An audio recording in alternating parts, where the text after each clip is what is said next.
मौलवी का परचा हो जाए ना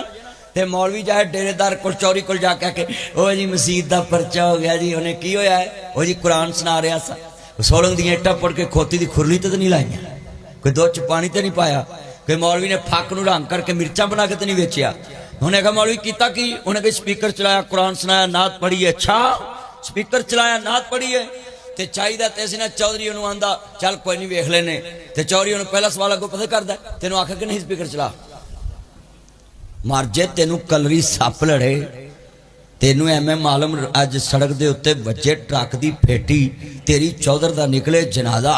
चरसी मगर जाए भंगी मगर जाए ठग मगर जाए चोर मगर जाए बेईमान मगर जाए जानी मगर जाए शराबी मगर जाए लुच्चिया मगर जाए चोरा मगर जाए ठगा मगर जाए कुड़मा मगर जाए जवाइया मगर जाए सालिया मगर जाए यारा मगर जाए अज मोहम्मद अरबी के दीन के मसले की बारी आई तो कहना तेन आख्या कि नहीं चला चाहिए तो असी कहता मौलवी जी तुम जुमा पढ़ाओ तो इन्हों मैं वेख